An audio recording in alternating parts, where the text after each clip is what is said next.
So guys, again, this is the iPhone X, and here are 5 reasons why I don't think you should go ahead and purchase this device. Of course, in 2023.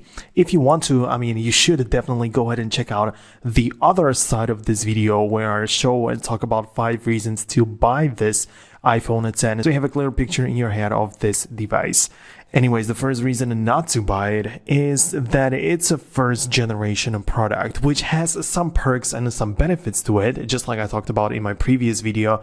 It's cool because it's the new design for the very first time, but this has some problems as well.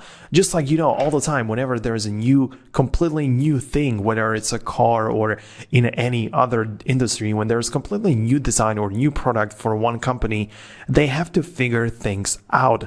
And a lot of times the brand new things just don't work the best. I talked about Face ID being cool when it does work. When it does work, it's really cool that it has it.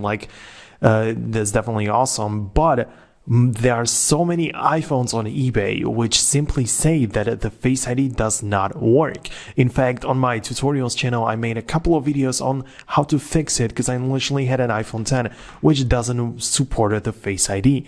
And it's not like the phone just breaks or just falls to the ground and the sensors get broken or something. A lot of times just the software got completely wrong or something just got broken. I have no idea what it was, but it just told me when I was scanning my face that I need to get more far away or closer to the camera, and it just didn't work properly. And there are plenty of cases when it comes to the iPhone X. So this is just one of the possibilities. It can also happen with the screen that you get some burnt pixels because it's the first time Apple has ever brought the OLED screen. For me, I used to have the iPhone XS, which is even one generation newer, and still there were a couple of burnt pixels on the screen, which could easily happen on the iPhone X as well. And it's not something nice to look at, although some people may not even notice it, but it's still a faulty part of the iPhone, so make sure to pay attention to it. It's not bad to get the iPhone X, like I say, but you have to be really careful about it. And there are so many options or so many phones available on the internet which are faulty in some way because of the iPhone being a brand new design with so many brand new elements to it. The second reason why I don't think that you should buy the iPhone X is because it's not that far from the iPhone XS. To be fair, when the iPhone X got released, I even skipped it personally because I didn't think it was good enough for me to upgrade from the iPhone X.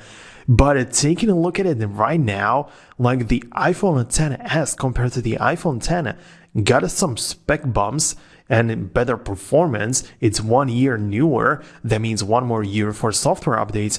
And still, the price difference right now isn't really that big. You can pay $50 more to get device supported for 1 additional year and have faster device and better specs and stuff, even a better camera a bit.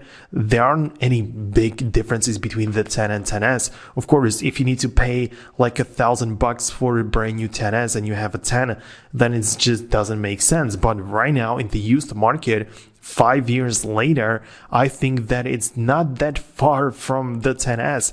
And yeah, I don't think that you should buy actually 10 when you can get the 10s, which is almost the same thing, the entire same package, when you are already okay with the form factor and the way the device feels and looks. The 10s is pretty much the exactly same thing, just faster and better with tiny bit of a price bump. But I don't know, I still think that I would go with the iPhone XS depending on the price that you get it for.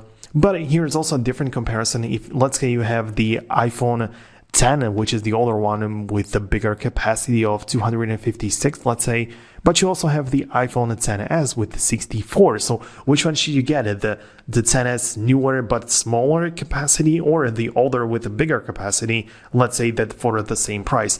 This is something that you have to weigh in for yourself, but I'm just speculating about it. And if you think about the iPhone X, definitely check out the iPhone XS to see your options. The third reason not to buy this device, and I already touched on it, is the software support.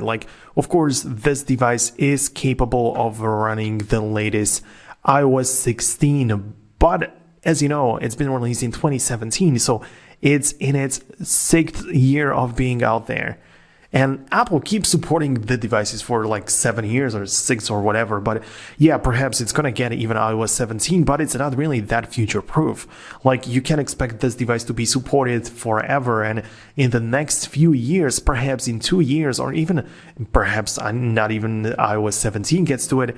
So the software support is going to be very limited. I'm not saying it's that bad, the device doesn't become unusable, but of course, if there's like a huge security flaw, Apple releases software updates even for very old devices. They recently like released iOS 12 or something, 12.5.7 I believe, and it's been like a while since some devices were available with this. But yeah, they want to like patch all the security flaws even in the unsupported version. So yeah, you shouldn't really worry about the security when you have an unsupported device, but you're just gonna like some new features which you could get if you had, for example, the iPhone XS, which would get you one additional year of software support.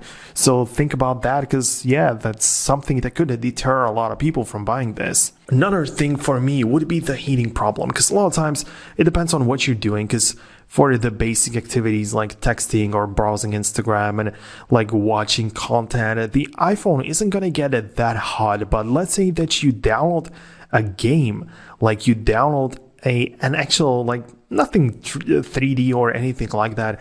You download like some kind of basic Subway Surfers or whatever. After playing the game for some time, you will literally feel the device getting warmer, which isn't something that is pleasant. It doesn't do well with the life expectancy of the device, because of course whenever the device is hot, it's never good for it, and it also doesn't feel pleasant to your hand, and generally speaking, it's not good. So after just some basic task or a little bit more intense things, like let's say you're going to export a video on it, if it's a 4K video, I mean, the iPhone is going to get really hot.